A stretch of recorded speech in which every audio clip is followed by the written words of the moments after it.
Genesis 8:1.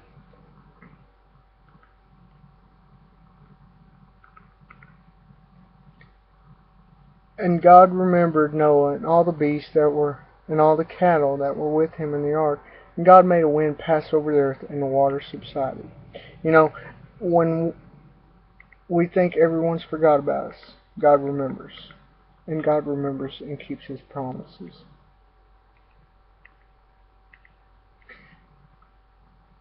Hosea 4:7 through 5:2. And they were increased, so the sin against me thereof will be changed, their glory into shame. You know, the Lord has to humble us, because we can't come to Him in pride, but humility. They eat up the sin of my people, and set their hearts on their iniquity. You know, we don't need to seek after sin, but our flesh desires sin. Apart from God, people will be seeking sin. Verse 9. And there shall be like people, like priests.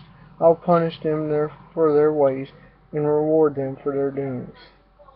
You know, God, Jesus was our priest, is our high priest. He gives us reward if we have Him, and gives us judgment if we don't.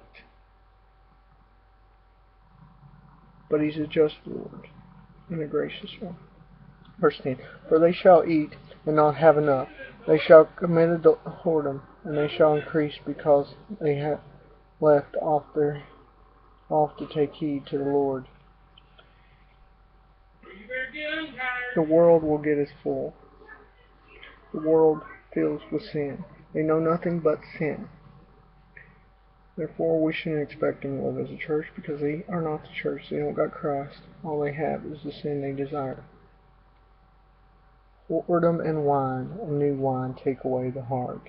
You know, as Christians, we can allow sin to creep in and take our focus away from God, if we allow it.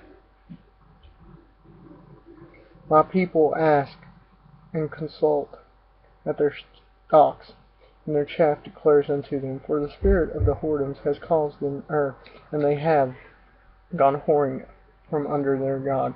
Now this is referring to them temple prostitutes, as well as them serving fertility gods. At this time, the most common god to serve was a fertility god. They were serving fertility gods, which through temple prostitution and things, the whole childbirth process.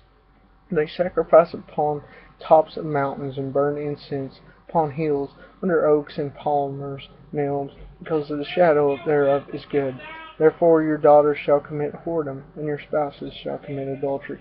Because they were so rooted in this pagan fertility worship, which happened in these places, when true worship to the Lord happened at the temple, their families became part of it. Their daughters would become temple prostitutes. Their wives would become temple prostitutes. They would give their wives to the temple to serve this fertility god in hopes they get something in return. I will not punish your daughters when they commit whoredom, nor your spouses when they commit adultery, for themselves are separated with whores, and they sacrifice with harlots. Therefore the people that do not understand shall fall. You know, it's a scary thing when the Lord chooses not to chastise us anymore. It means we're so far gone, or we're not His. And that's where Israel was at this point. They're so wrapped in sin, He was just going to let them be there. Though you, Israel, play the harlot, and not Judah offend. Come not you into Gilead, neither go up to Bethaven, nor where the Lord lives. He's saying, if you want to live this way, live this way. Don't pretend like you serve me when you're doing all this. Don't come to the temple when it's time, because you're living this way.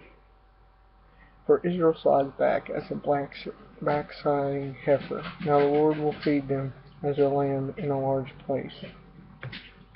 You know, backslidden condition is scary.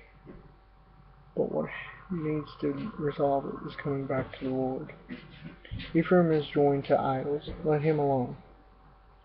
It's a scary thing when God leaves somebody alone. He leaves them in their sin. He's done with them. Sometimes people reject God so much that this happens. Their drink is sour, and they have committed whoredom continually with their rulers, and shame do love give you. As Christians, there comes a point where sin brings us conviction. We hate doing sin, but we fall to it because we want to please Him. And for true believers to fall into sin, that's what they feel: conviction and regret of doing it, guilt. The wind has bound her up in the wings, and they shall be ashamed because of their sacrifices. When we're in a state of sin, and we're convicted of it, what we're due for the Lord does not bring us joy anymore because of the sin in our lives. Chapter 5. Hear you this, O priest, and hearken you, house of Israel, give you ear, O house of the King of judgment is towards you, because you have been a snare on Mizpah and a net upon Tabor. Now it's saying the pagan priest, I believe. It's referring to the pagan priest. Judgment is coming. You need to stop acting as the world, start acting right. As Christians, they were all called the priesthood of God. We need to act in a way that represents God, not the world. Verse 2, and the revolters are profound to make slaughter, though I have been rebuker of them all. You know, the Lord's going to rebuke us. The Lord's going to try to bring us back to Him if we are of Him.